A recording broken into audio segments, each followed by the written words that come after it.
Antigamente, quando a medicina não era muito avançada, acontecia esporadicamente de uma pessoa ser enterrada viva. Hoje isso não é tão comum, mas de vez em quando a gente vê um caso desses por aí. E esse é o medo de muita gente. Afinal, morreu? Como saber? Este é o 13º episódio da série Minutos de Saber do programa Verdades e Mentiras e eu sou a Sara Braga.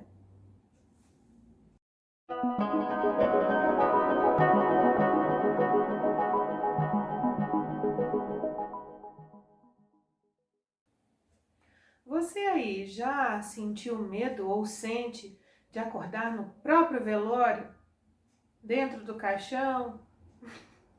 Isso é o medo de muita gente e acontece com frequência. E com você, Felipe, acontece? Você tem esse medo?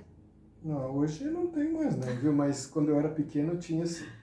Eu tenho que admitir que eu tinha um certo pavor só de imaginar de morrer e acordar trancado, né, na escuridão de um caixão, não ter como escapar e o ar acabando. Já até dá uma claustrofobia. Dá um negócio esquisito. Eu sentia isso, sim, eu tinha esse medo quando eu era pequeno. E o engraçado é que nos anos 70, um famoso ator brasileiro chamado Sérgio Cardoso, um ator muito conhecido, muito querido, né? Ele faleceu em 72. Ele era uma pessoa assim muito querida, morreu jovem, 47 anos, e no velório dele foram mais de 15 mil pessoas. Ele era muito popular, muito querido no Brasil. E tempos depois surgiu um rumor, né, uma lenda urbana, dizendo que ele teria sido enterrado vivo. Foram exumar e acharam... Que foram exumar e acharam o rosto dele todo arranhado, que a tampa do caixão estava arranhada. Eu já ouvi muito essa história.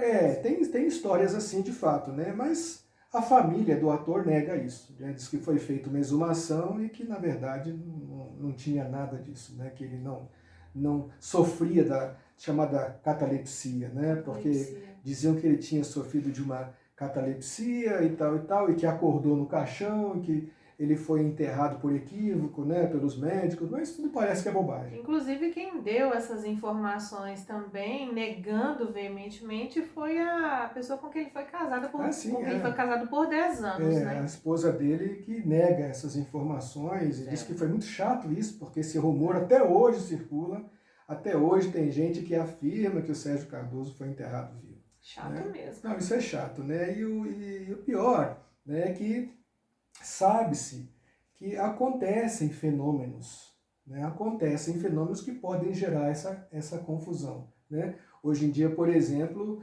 sabe-se que os cadáveres podem se mexer. É verdade. Né? Uma pesquisa feita na Austrália demonstrou que os cadáveres podem se mexer por vários dias, até 17 meses. Eles podem ter dar a impressão de que se mexeram. E esse trabalho foi feito, inclusive, visando aprimorar a pesquisa criminalística, né? A pesquisa forense. Porque muitas vezes você vê um cadáver em uma determinada posição e acha que ele morreu naquela posição.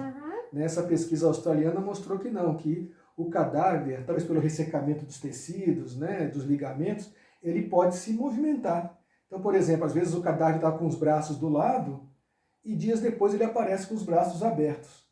Né? Mas isso não é sinal de que ele estava vivo. Não. É sinal simplesmente de que talvez com o ressecamento dos tecidos ele acabou, né, esticando os braços de uma maneira natural. Então muitas pessoas, às vezes, vendo coisas assim, chegam a imaginar, não, o defunto se mexeu, né, ou então ele estava vivo, ou foi enterrado vivo. Então agora sabe-se que não, que de fato os cadáveres podem até se mexer. Podem, é verdade. E tem alguns casos assim muito curiosos, né? A gente sabe que de fato no passado, quando a medicina não era muito evoluída, muitas pessoas foram enterradas vivas, sim. Né? O diagnóstico de morte era muito precário, né? Por exemplo, os médicos faziam testes hoje considerados absurdos. Alguns deles, por exemplo, chamavam em voz alta o nome da pessoa por 3 vezes. Se ela não respondesse, Tava Tava morta. morta. Tem gente que eu acho assim, eu vou comentar, mas é absurdo mesmo. Eles usavam sanguessugas no ânus da pessoa, né? Pra ver uma forma da pessoa. Não, se com isso ela não acordar, ela tá morta. Exatamente. Gente, que horror! Chegavam a enterrar pessoas com um sininho, com uma cordinha, com um sininho do lado de fora. Porque se ela acordasse no caixão, ela puxaria o barbante, né, e tocaria o sininho e saberiam que ela foi enterrada viva. Né? Tinha também outros métodos aí, por exemplo, colocar um espelho no nariz da pessoa. Pra ver se, né, pra ver se embaçava. Gente, bizarro. Se o cadáver estava respirando, né? Então se estava respirando que estava vivo. Então achavam então que houve um equívoco ali, que o sepultamento ou então a morte não tinha acontecido. Mas esses equívocos, né, aos poucos foram sendo superados, né, com a evolução da medicina. Então a gente sabe, por exemplo, que a catalepsia patológica, que essa é uma doença que leva a pessoa a aparentemente mostrar-se morta, né? Acontece ainda hoje. Acontece. Né? Nós temos casos até recentes, de 2022, de pessoas que despertaram no próprio velório, né? E não só devido à catalepsia, né, patológica, mas às vezes a coisas até mais simples, né? Existe, por exemplo, uma esquizofrenia catatônica, que é uma doença que faz a pessoa ficar toda enrijecida, né? Ela não se mexe, ela fica dura. E assim, no primeiro momento, você pode achar que a pessoa morreu quando ela não está morta. Ela e tá às vezes isso pode acontecer até sem o conhecimento da família, né? De que sim. A pessoa em questão tinha ou tem esse problema. Você viu, eu anotei aqui só para a gente poder se orientar. É um caso muito interessante de uma menina que acordou num velório lá em Vila de Ramos, no México. Ah, tadinha, eu vi. Pois é, a menina chamada Camila Roxana Martínez Mendonça. Ela tinha 3 anos de idade e ela acordou no próprio velório. A coisa terrível disso aí, né? Porque a mãe... Fizeram uma confusão com a menina. Não, fizeram. A mãe, no velório, a mãe e a avó perceberam que o vidro do caixão estava ficando embaçado. E a avó percebeu que ela movimentou os olhos, né? Então ela percebeu que a netinha estava viva.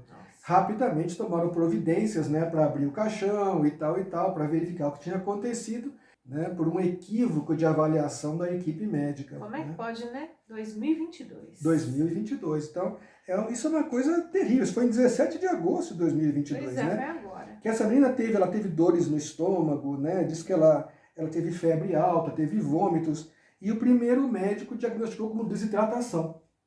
Né? Então ela foi levada ao hospital e dizem que lá no hospital, então, ela teve o óbito, né? Foi declarado óbito. Foi então providenciado o velório, aquela coisa toda, quando ela voltou, né, e demonstrou que estava viva. E mais uma vez foi levada ao hospital. Só que dessa vez ela morreu mesmo, né? Pelo menos é o que dizem os médicos, ela morreu mesmo. Então você imagina, a mãe, a avó, a família e os amigos todos sofreram 2 vezes, né? Que coisa horrível. Ver a menina, tadinha, né? Que tristeza.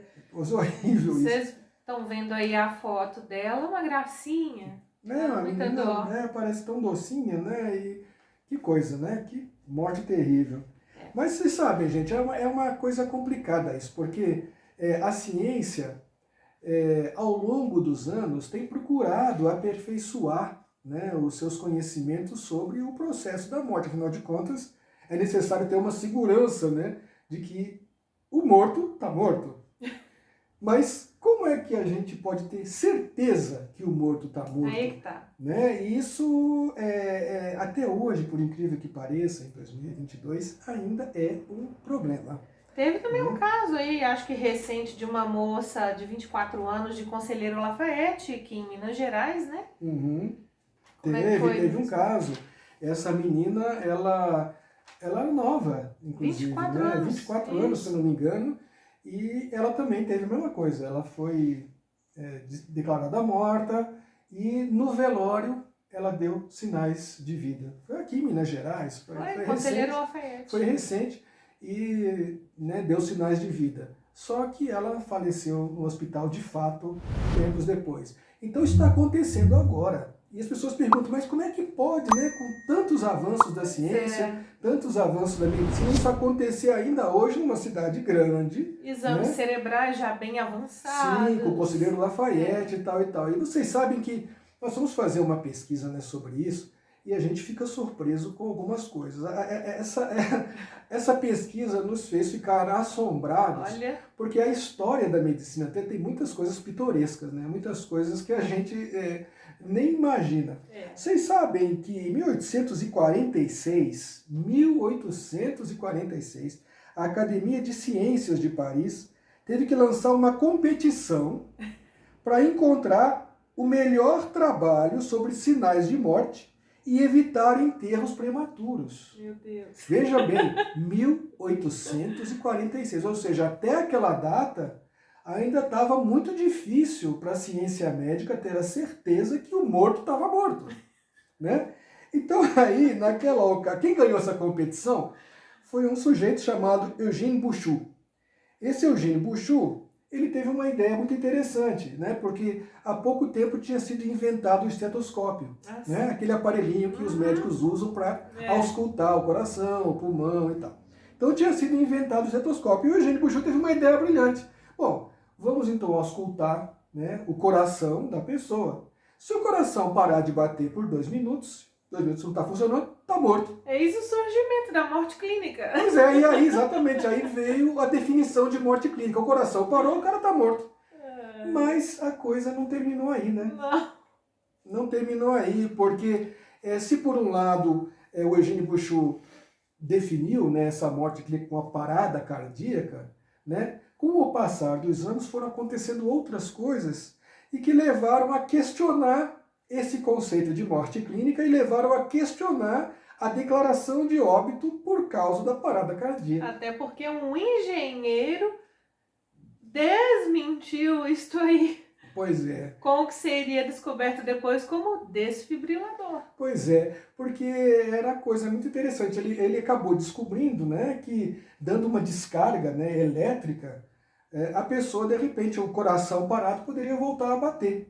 Que sacada, então, né? Não, o cara genial, foi genial. Engenheiro, né? nem era Ou médico. seja, nem era médico. Então você fica pensando assim, poxa vida, então a medicina chegou um dia a acreditar que a parada cardíaca era o fim.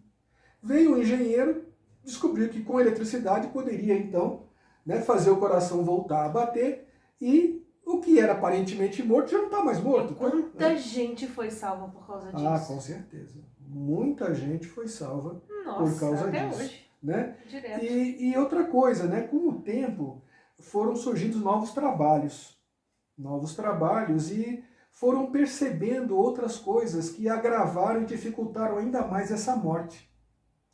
Porque sabe-se hoje, por exemplo, que a ideia, né, quando veio o eletroencefalograma, que começaram também uma nova definição de morte, né? O cérebro parou de funcionar, o cérebro está morto, então o resto vai parar também, então o cara está morto, está clinicamente morto.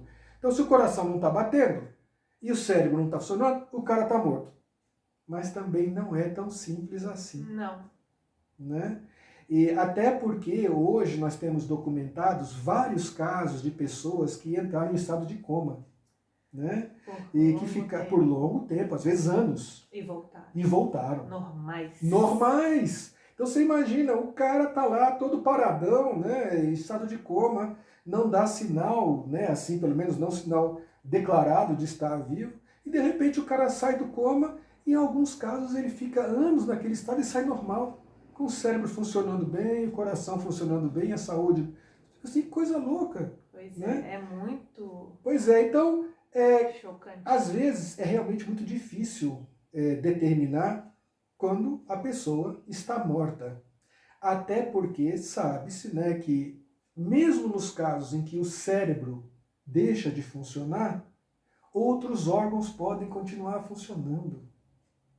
Então, ou seja, o cérebro estaria, entre aspas, não mais funcional, né? O cérebro não está mais fazendo as suas funções, mas o coração pode continuar a bater.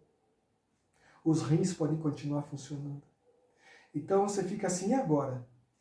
O cara está vivo ou está morto? Se o cérebro não está funcionando, ele está morto. mas o resto do corpo está funcionando. E agora? Está morto ou não está? A gente enterra o cara porque o cérebro não está funcionando, mas e o resto do corpo que está? Então ele não está morto? Ah, mas o cérebro não tem como voltar mais à normalidade. Bom, gente, aí temos mais um outro problema. Porque eu me lembro, eu ainda era garoto, e existiam alguns comentários que diziam que o cérebro, quando ele para de funcionar por 2 ou 3 minutos, né, ele não tem mais oxigenação, então ele fica comprometido, né, o funcionamento dele fica comprometido, e isso já pode começar a sugerir a morte cerebral. E, em consequência da morte cerebral, poderia vir a morte corporal. Né? E a história do garoto que ficou 30 minutos congelado, semi-congelado e ficou normal? Pois é, gente. Teve casos aí, não foi o único caso, não. Até pouco tempo teve o caso de uma moça, né, que ficou exposta, assim, né, ficou congelada, teve uma hipotermia gravíssima, e ela ficou 30 minutos, se não me engano, né, congelada. Ela ficou 30 minutos congelada, quer dizer, praticamente virou um sorvete humano, né? Virou um picolé gigante, né?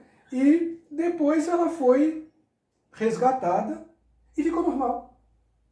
Ou seja, naqueles 30 minutos que ela ficou congelada, ela não estava respirando. Não houve oxigenação cerebral. Não houve oxigenação cerebral. Ela estava totalmente paralisada pela hipotermia gravíssima de estar exposta ao ar livre, à neve, né? Ela ficou completamente congelada por 30 minutos. Isso é um absurdo. E voltou ao normal. Então, ou seja, o comprometimento do funcionamento cerebral por 2, 3 minutos não é declaração de morte. Não é o fim. Não é mais o fim. Então, afinal de contas, quando é que a pessoa está morta? Complicado. É complicado. E a gente está vendo aí que alguns trabalhos estão surgindo mostrando que o nosso corpo ele é tão rico de recursos que até para morrer tem dificuldade. Né? O nosso corpo é tão maravilhoso, né? O nosso organismo é tão fascinante, é tão cheio de possibilidades, é tão cheio de vida, que até para morrer é difícil. Pois é. Né? É verdade. Bom, gente, eu vou ler para vocês agora uma matéria. Ela foi publicada originalmente pela BBC e eu vou ler aqui do G1, da parte de ciência. A matéria se chama O Destino Macabro dos Cadáveres com Batimentos Cardíacos.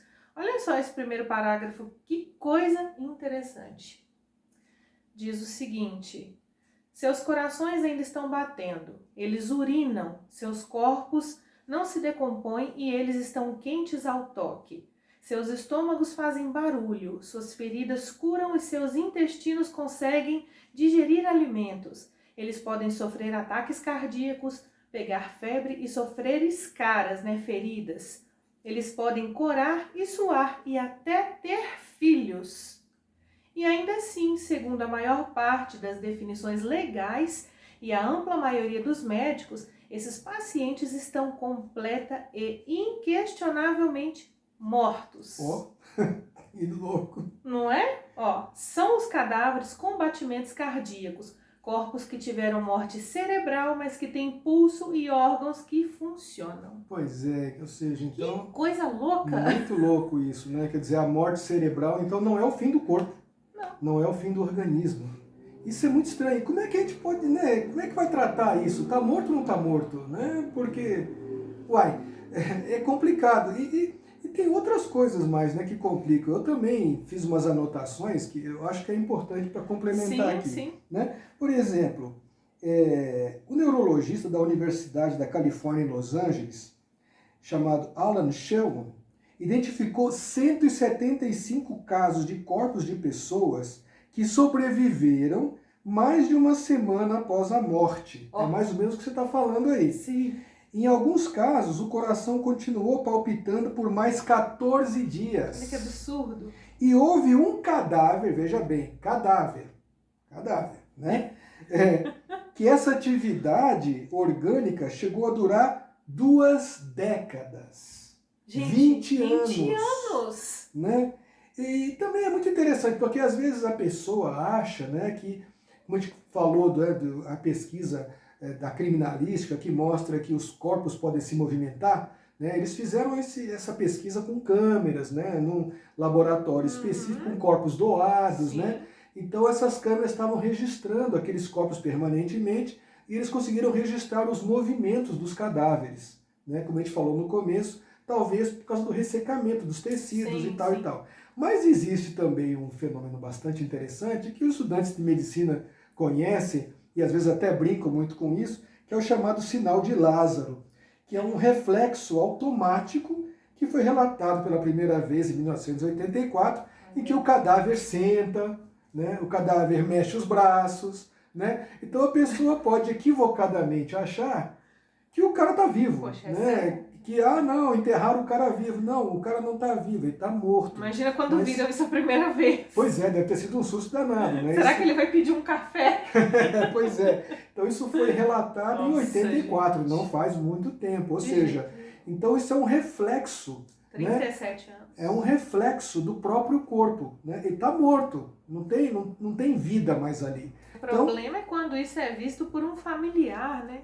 Deve ser Choca terrível, demais. né? A pessoa não conhece, ou não se entende. acontecer no funeral, já pensou se isso acontecer? Pode acontecer. Inclusive já aconteceu. Já aconteceu, até em lugares assim mais pobres, lugares mais distantes, né? Onde não existe atendimento médico de qualidade, onde não existe uma infraestrutura, né, de assistência para as famílias que têm óbitos, né? Então, muitas vezes o cara é enterrado lá de qualquer jeito, porque não tem um médico, né, para fazer uma avaliação, não tem uma equipe científica para atestar de fato a morte daquele corpo. Então pode acontecer de tudo. Pode acontecer tanto do cara vivo ser considerado morto, quanto do cara morto ser considerado vivo por um reflexo de Lázaro, por exemplo, ou alguma coisa parecida. Então, gente, morrer para muitos de nós é mais complicado do que a gente imagina, né? Eu espero que vocês tenham curtido essa nossa rápida pesquisa aqui, e esse assunto vai render muito mais, porque a gente já viu, fazendo nossa pesquisa aqui, que ele não termina aqui não. Tem muitos casos muito interessantes envolvendo supostos óbitos que não aconteceram e óbitos que pareceram ter sinais de vida, mas que na verdade não tinham. E talvez a gente possa falar isso em futuros programas, né? Com certeza. Então, gente, muito obrigada pela sua audiência, pela sua participação. Curta, por favor. Se inscreva aqui no meu canal, no nosso canal. Deixa o seu like, comenta, compartilha, porque é um assunto muito interessante. E dá uma procurada, uma maratonada, como dizem aí no nosso canal, porque a gente tem playlists muito interessantes. Isso, tá? Muito obrigado pela sua atenção, pelo seu carinho, pela sua audiência. E é muito importante para nós contar com as suas críticas e sugestões. Então, acompanhe o trabalho da gente, que nós estamos aí sempre em busca de verdades e mentiras. Muito obrigada. Tchau, tchau. Tchau, até o próximo.